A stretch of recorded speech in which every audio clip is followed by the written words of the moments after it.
Basic principle पर काम करती हैं। फुल्ली ऑटोमेटिक बंदूकों से अलग, जो कि लगातार फायर कर सकती हैं, सेमी ऑटोमेटिक बंदूकें एक बार ट्रिगर दबाने पर एक ही राउंड फायर करती हैं। यह एक 9mm सेमी ऑटोमेटिक पिस्तौल है। इस वीडियो में हम देखेंगे कि सेमी ऑटोमेटिक हैंडगन्स और पिस्तौलें कैसे काम करती हैं। यह एक कारतूस या कार्ट्रिज है। इसे मैगजीन में लोड किया जाता है, जिसमें स्प्रिंग और फॉलोअर इस पर दबाव बनाए रखते हैं। मैगजीन का डिजाइन कुछ इस प्रकार का होता है कि कारतूस आगे स्लाइड होकर ही बाहर आ सकता है। इस मैगजीन को बंदूक में रखा जाता है। यहाँ पर बंदूक के अंदर के महत्वपूर्ण पार्ट्स दिखाए गए हैं। बंदूक को पहली बार फायर करने के लिए रिकॉइल स्प्रिंग के अगेंस्ट स्लाइडर को हाथ से पीछे खींचा जाता है। इसके कारण कई चीजें एक साथ होती हैं, जिन्हें हम एक एक करके देखेंगे। स्लाइडर के मूवमेंट के कारण हैमर पीछे आता है। यह हैमर स्ट्रट के जरिए मेन स्प्रिंग से जुड़ा होता है और इसलिए मेन स्प्रिंग को दबा देता है।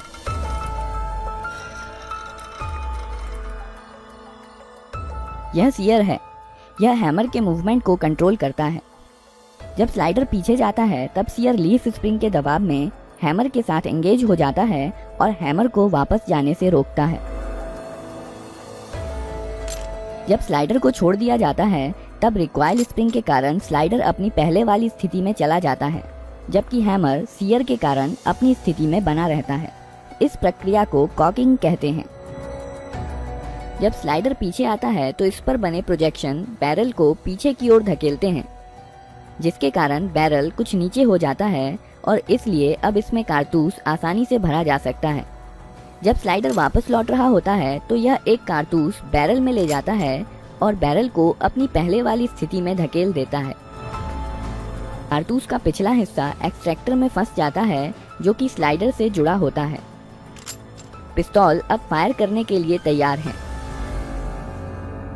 जब ट्रिगर दबाया जाता है, सीयर डिस्कनेक्टर के माध्यम से धकेल दिया जाता है, जिसके कारण यह हैमर से डिसएंगेज हो जाता है। हैमर अब फ्री है और मेन स्प्रिंग के दबाव में यह फायरिंग पिन, जो कि स्लाइडर में फिक्स्ड होती है, से जा टकराता है। बदले में यह फायरिंग पिन कारतूस के प्राइमर पर स्ट्राइक करती है।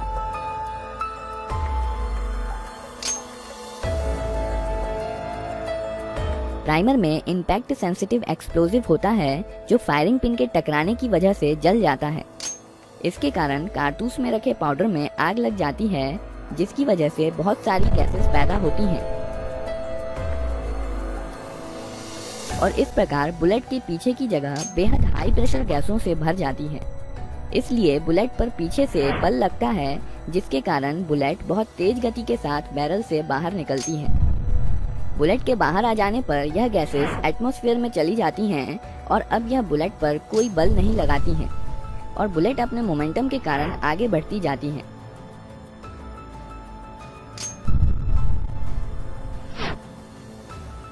बैरल में कुछ लकीरें और खांचे बने होते हैं, जो आगे बढ़ते समय बुलेट को स्थिरता के लिए घुमा देते हैं। कि कुछ एनर्जी स्लाइडर को पीछे धकेलने में इस्तेमाल हो जाती है। केस या खोखा स्लाइडर के साथ पीछे आता है और इजेक्टर की मदद से बाहर निकाल दिया जाता है।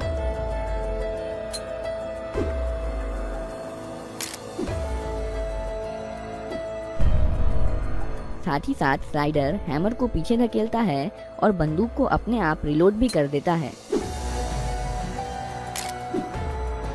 और अब बंदूक अगला राउंड फायर करने के लिए तैयार है। ट्रिगर दबाने पर सीधे सीयर पर धक्का नहीं लगता है। सीयर डिस्कनेक्टर की मदद से धकेला जाता है। जब स्लाइडर पीछे की तरफ जाता है तो इस पर बने स्लॉट की मदद से यह डिस्कनेक्टर को नीचे की तरफ खिसका देता है। अब ट्रिगर और सीयर अलग हो गए हैं और इसलिए ट्रिगर दबे होने पर भी सीयर हैमर के साथ एंगेज हो सकता है। जब ट्रिगर छोड़ दिया जाता है तब डिस्कनेक्टर लीफ स्प्रिंग के दबाव के कारण स्लाइडर के स्लॉट में चला जाता है और अब बंदूक फिर से फायर की जा सकती है।